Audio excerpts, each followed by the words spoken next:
Ben, Ezrat Hashem, là, dans la Parashat Matot, on voit qu'il y a deux tribus ennemies qui s'appellent Gad, Ve- Gad et Reuven, et la moitié de Shevet Menaché. Donc deux tribus ennemies qui ne rentrent pas en Eretz Israël. La raison, c'est pourquoi. Ok, il y a le Pshat, ils avaient beaucoup de troupeaux, etc. Donc ils avaient besoin de grandes terres. Mais bon, c'est pas une raison suffisante. C'est pas une raison suffisante pour ne pas rentrer en Eretz Israël. Alors, tout le but de la sortie d'Égypte, c'est recevoir la Torah et rentrer en Eretz Israël. Moshe Rabbeinu va être Hanan, il a fait 515 tfilot pour rentrer en Eretz Israël. Il a deux tribus ennemies qui ne rentrent pas. Ça prend quand même une explication un peu plus profonde que l'explication du bétail, etc., qu'ils n'avaient pas assez de place, donc ils voulaient des grandes terres. Ça prend un peu plus que ça. Et là, Baruch Hashem, on a trouvé dans Sefer al-Lekutim du Harizal, il nous explique exactement pourquoi. Pourquoi la tribu de Réhouven, la tribu de Gad et la moitié de Ménaché ne va pas rentrer en Eretz Israël. Il nous dit comme ça, Sod, le Sod de Bnei Gad ou Bnei Réhouven, Vechatzi Shevet Ménaché, l'Onir des Soulares, donc le Sod, qui ne sont pas rentrés en Eretz Israël, il dit comme ça. Soda Inyan, Da, qui Yaakov Avinu la Shalom, c'est-à-dire que Yaakov Avinu, quand il était chez Lavan et qu'il a travaillé, il a travaillé les premiers 7 ans pour Rachel, alors on sait tous que Lavan l'a trompé. Donc Lavan, il lui a donné Léa au lieu de Rachel. Donc quand Yaakov Avinu, le soir du mariage, il va s'accoupler avec Léa, il pense que c'est Rachel. Donc il dit, il y a un bgam dans le da'at. Donc il dit comme ça. Il dit que Yaakov Avinu alav shalom kishemisdaveg im Léa haya savour shei Rachel kanota. Lui il est avec Léa, mais il pense que c'est Rachel. Mais parce que c'est vrai que le matin qu'il va se rendre compte que Lavan l'a trompé. Venishmato shel Reuven aita misod da'at. La neshama de Reuven, elle vient du da'at. Donc si elle vient du da'at, il fallait que Yaakov, dans son da'at, il a la bonne pensée pendant qu'il va enfanter Reuven. Et là, qu'est-ce qui s'est passé? Tu dis, mi pene, shaya, zivug, Yaakov, alava, shalom, shalom, idat. Donc lui, il n'avait pas de da'at. Pourquoi? Parce que la da'at de Yaakov était dans Rachel pour enfanter Yosef. Parce que Yosef devait être le Bechor. Yosef devait être le Bechor de Rachel. Donc le da'at de Yaakov, il est dans Rachel pour enfanter Yosef. Rachel, on banav shel Reuven, l'Eretz Israël. Donc ici, on voit une chose que quoi? Que le da'at a manqué pendant la conception, quand il a été conçu. Quand Reuven a été conçu, il manquait le da'at. C'est pour ça qu'il rentre en Eretz Israël. Et maintenant, on va comprendre la Mishnah. La Mishnah dans Brachot dit da'at kanita ma chasarta. Da'at chasarta ma kanita. Quand il y a le da'at en jeu, alors tu as tout. Tu as tout. Pourquoi? Pourquoi? C'est quoi le sod? Le sod, c'est parce que le da'at, quand quelqu'un il a du da'at, il ne voit pas le manque. C'est quand il voit le manque, quand il n'a pas de da'at. Quand il n'a pas de da'at, pourquoi? Parce que le da'at, en fait, c'est lui qui va unir la chokhmah avec la bina. Quand quelqu'un va étudier de la Torah, donc il va faire une union entre la chokhmah et la bina. Pourquoi? Parce que la chokhmah, c'est emmagasiner les informations que tu étudies.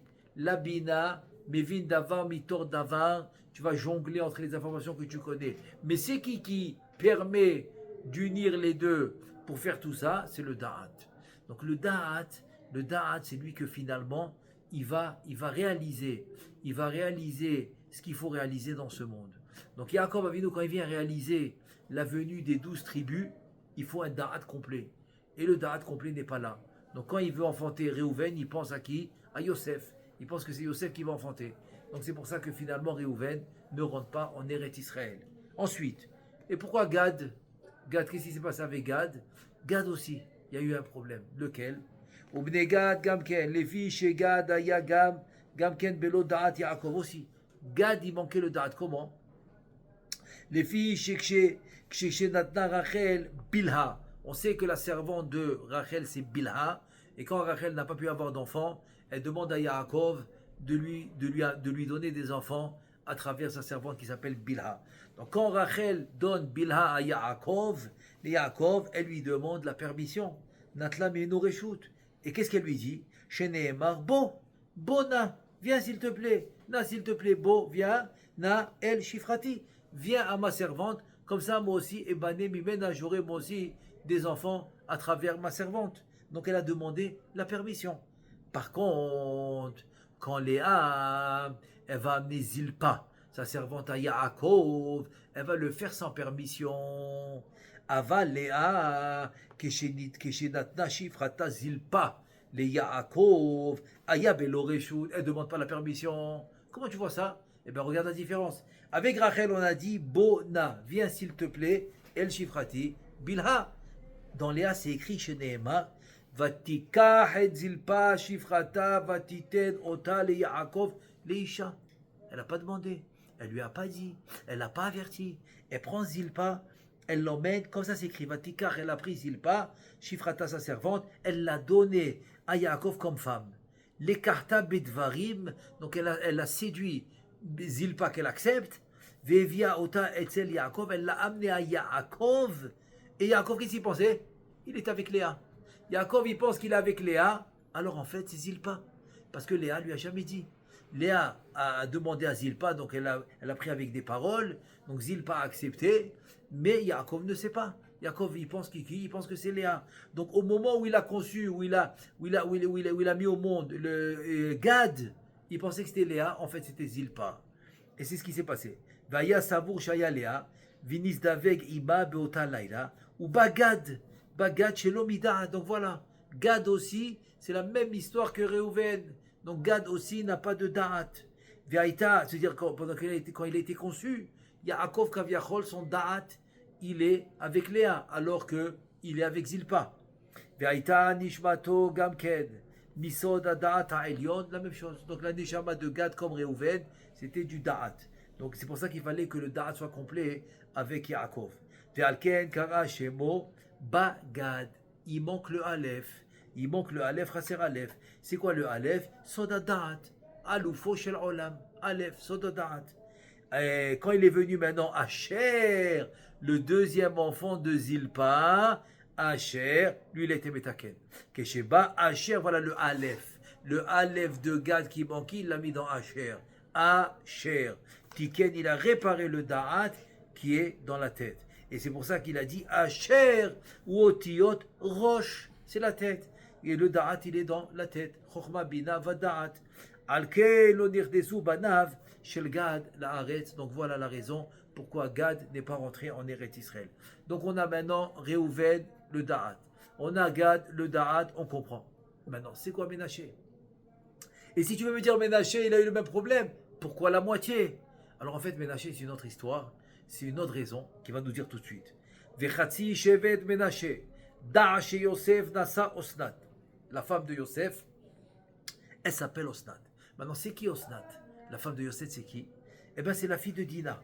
La fille de Dina. Maintenant, Dina, elle est tombée enceinte par qui? Elle est tombée enceinte par Shrem, qui l'a violée. Shrem ben Hamor, qui l'a volé, qui l'a violée. Elle est tombée enceinte de lui. Elle a eu l'enfant qui s'appelle, une fille qui s'appelle Osnat. Et donc, le Midrash, il raconte que Yaakov Avinu, il a mis un collier sur le cou de Osnat avec son écriture. Comme ça, que ça soit un juif qui puisse comprendre ce qui est écrit dans cette plaque que Yaakov il a mis. Et c'est comme ça que peut-être elle va être avec la descendance de Yaakov. Et elle s'est retrouvée en Égypte. Quand Yosef Hatzadik, il est devenu le Mishneh Lameler de l'Égypte, etc. Et bien le Midrash il raconte, Babanot Hatzaada Aleshur. C'est quoi Aleshur? C'est le mur. Il montait sur les murs, il jetait les bijoux sur Yosef. Entre autres, il y avait Osnat. Elle a jeté son collier. Et Yosef, il a pris le collier. Il a vu l'écriture de son père. Il a vu l'écriture de Yaakov Avinu. Il a dit, il faut que je trouve. C'est qui cette femme? C'est qui cette femme qui a jeté ce collier? Il a fait une enquête. C'était pas très long. C'était le Mishneh Lemeler. Il a tout de suite trouvé. C'était Osnat. Dès qu'il a trouvé que c'était Osnat, il a dit, c'est sûr que celle-là vient de chez nous. Parce que c'est l'écriture de Yaakov Avinu, mon père. Il l'a demandé en mariage, évidemment qu'elle a accepté, et c'est comme ça que Osnat s'est marié avec Yosef. Donc, Osnat, la fille de Dina qui est tombée enceinte par Shrem ben Hamor, il te dit donc il y avait la moitié. la moitié de Osnat, elle vient de Shrem, et donc c'est la Klippa. Donc c'est la Klippa Mitzat Shrem, et la moitié de cet enfant, c'est Dina qui vient de la Kedusha. Donc voilà que Osnat, Kaviachol, moitié-moitié. Moitié de Shrem, c'est la Klippa, moitié de la Kedusha, c'est Osnat. Quand maintenant Yosef se marie avec Osnat, lui Yosef, il est Kulo Kadosh, complètement Kadosh. Et quand maintenant Osnat va enfanter le Bechor Ménaché, donc le Bechor Ménaché, il aura la moitié qu'elle avait Osnat de Shrem, c'est Ménaché qui prend, et l'autre moitié de Ménaché, c'est Yosef qui lui donne. Donc voilà, le Bechor prend cette moitié que Osnat avait de Shrem, comme c'est le Bechor, et il prend la moitié de Yosef. Donc Ménaché, il est moitié-moitié. Moitié, c'est ce qu'il avait reçu d'Osnat de Shrem, et l'autre moitié, c'est Yosef. Donc il a pris de sa mère la moitié, comme on a dit, et de son père la Gdusha. Et de là, ça c'est pour le Bechor. Maintenant, Ephraim, il va naître après Ménaché, il a tout Kadosh. Tout Kadosh. Quand Ephraim, il va prendre toute la Gdusha, parce qu'il prend la deuxième moitié de sa mère, Kadosh. Il prend l'autre de Yosef, son père, Kadosh. Et donc, il est tout Kadosh. Et c'est pour cela que quand Yosef, il arrive maintenant chez Yaakov pour bénir ses enfants, Ménaché et Ephraim, et Tel Aviv, Natal Ephraim Bimino, il a pris Ephraim dans sa gauche, dans sa droite à lui. La droite de qui? La droite de Yosef. Et Misémol, Israël, qui a à la gauche. La droite, quand tu es devant quelqu'un, ta droite, c'est sa gauche. Donc il a mis Ephraim dans sa droite à lui, Yosef, qui est la gauche de Yaakov.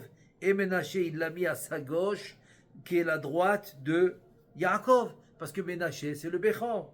Et Yaakov, il lui dit non. Yaakov, il lui dit, Yadati béni, Yadati. Je sais. Ça veut dire quoi, je sais?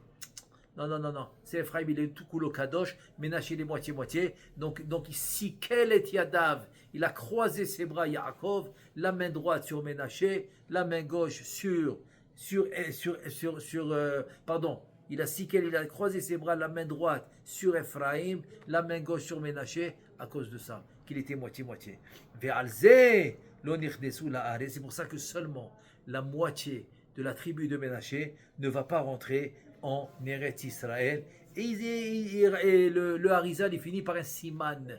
C'est quoi le siman? Le simanir qui migraot natan le bait chutza. C'est notre icône. Migraot, c'est Ménaché, Gad, Réhouven, etc.